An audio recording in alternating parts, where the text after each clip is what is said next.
Kakatapos lang ng aming klase at pauwi na sana kami ng bahay. Kaso nag-aya si Sugar Daddy na gumala daw kami sa SM. Ewan ko ba sa Sugar Daddy ko kapag gala na ang pinag-uusapan ay walang kapaguran. Ako ang napapagod sa kanya, Day. Makikita mo naman sa mukha ko. Yung tipong pagod ka na nga, wala ka pang pera. Di kami pwedeng mag-e-bike papuntang SM kaya nag-MRT kami. Ito namang si Sugar Daddy din na makapag-antay. Napakatulis ng nguso, Day. Ganyan siya ka-sweet sa akin kahit maraming tao ay kinikis ako. Minsan ay nahihiya nga ako at baka sabihin ng mga tao ang landi namin, Day. Mga ilang minuto ay nakarating na nga kami sa SM. Pumasok nga kami sa H&M kaso walang sale. Kaya dumiretso na ako dito sa Uniqlo para bumili ng ilang pirasong panty, Day. Gusto ko na kasing i-let go ang mga wagar kong panty. Kanina pa kita hinahanap at talaga namang umakyat pa ako sa taas. Nandito ka lang pala sa Watson. Dumaan din pala kami sa Hot Wind at nakita ko itong napaka-cute na tsinelas. Gusto ko sanang bilhin kaso ayaw nga ni Sugar Daddy. Sinabihan ba naman ako ba't kailangan ko daw na maraming tsinelas? Octopus ka ba? Di na nga ako nakipagtalo pa at inaya ko na lang siyang kumain. Dito nga kami kumain sa paborito naming spicy noodles. Buti na lang walang masyadong taong kumakain ngayon. Minsan kasi ay kailangan mo pang pumila. Sa tuwing kumakain kami dito ay laging ganito nga ang ino-order namin. Marami ka namang pagpipilian kaso mas gusto nga namin itong spicy noodles. Kakaiba nga ang noodles na ito. Makunat siya pero masarap. Medyo nalungkot nga ako kanina at di ko nabili ang gusto kong tsinelas, Day. Ikain ko na lang yung sama ng loob ko.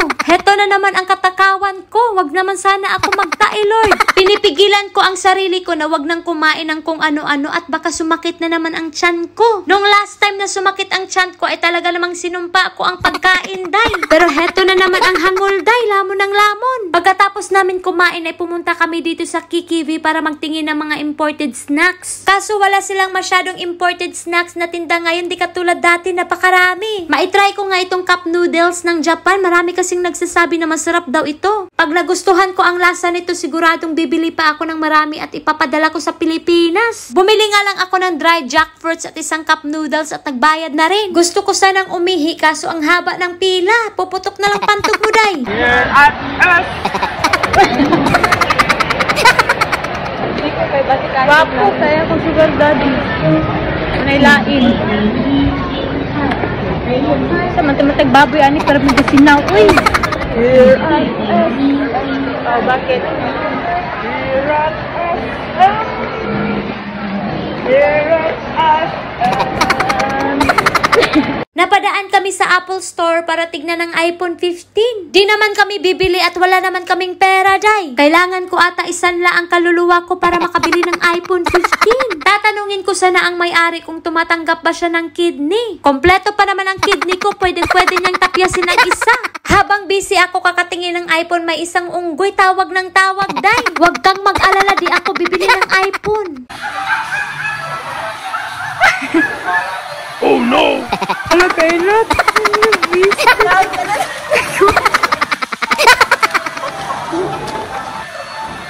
Minsan nahihiya talaga akong kasama ang Sugar Daddy ko kasi nagta-transform, Day. Pupunta nga kami sa kabilang building kaya tumawid kami dito. Napakalaki ng SM nila dito, 3 malalaking building. Habang naglalakad kami ay may naamoy kaming durian dito sa Kumu at may pa-free taste pa. Ang akala ko talaga ay durian ito at nung natikman ko nga ay di pala durian. Kakaiba nga ang lasa, di ko maintindihan. Kaya naman pala maraming tao dito ay pinipilahan ang bagong labas na iPhone 15. Dalawa ang Apple Store nila dito kaya naman pala walang masyadong tao sa kabila ay nandito pala lahat. Kanina pa kita tinitignan, di ko alam kung ano ang meron dyan. Huwag mo naman ipahalata na chismosa ka. Pagod na ako maglakad, Day, kaya inaya ko na si Sugar Daddy na umuwi na at gabi na nga. Malayo pa kasi ang uuwian namin at baka wala na kaming masakyan. Bumili na nga kami ng MRT coin. Sa tuwing sumasakay kami dito ay lagi ko ngang nakakalimutan ang chips ko. Nahawa na ata ako kay Sugar Daddy, napakaulyanin. Papasok na nga kami sa loob at ang haba ng pila, Day, napakaraming tao. Siguradong tayuan na naman ito. Good luck na lang sa ugat ng paa ko, Day. Mga ilang minuto ay nakarating na kami sa bahay. Tinitignan ko nga ang sarili ko sa salamin kung sexy pa ba ako tignan. Sa tingin ko ay sexy pa naman ako kaya lalamon tayo ulit, Day. Tira nga namin ito kahapon at dala ito ng aming kaibigan. Nagpa-chicharon bulaklak siya. Napakaasim ng suka. Bagay na bagay sa chicharon bulaklak. Trinay ko nga rin itong nabili ko kanina na dry jackfruits. Masarap din naman siya kaso parang may amoy. Di ko alam, parang amoy singit. Pero Pero masarap naman. Pagkatapos kong maligo ay inutusan ko nga si Sugar Daddy na tulungan niya akong ikabit itong screen protector sa camera. Marunong naman ako maglagay kaso natatakot nga ako at baka mapalpak pa day. Isang set na nga ang binili ko at may kasama na nga itong casing. Mas maganda talaga pag may screen protector na siya at casing para iwas gasgas. Nailagay na nga niya itong unang screen at may dalawa pa sa likod day. Pinunasan nga niya ito ng maayos para pag ikabit niya na ang screen protector ay walang alikabok na sumama. Dito na nga siya medyo nahirapan ikabit ang screen protector. Napakaliit daw kasi. Ilang beses na nga itong naidikit sa screen at ilang beses na rin itong itinanggal. Di ko alam kung didikit pa ba yan. Mga ilang minuto ay naidikit na nga niya ito lahat. Pagkatapos ay inilagay niya na itong housing. Itim na nga ang pinili ko para hindi siya madaling madumihan. At ayun na nga, natapos rin kami at ito na nga ang kinalabasan. Napakaganda day. Di ko pinagsisihan na binili ko to. At hanggang dito na lang. Thank you for watching!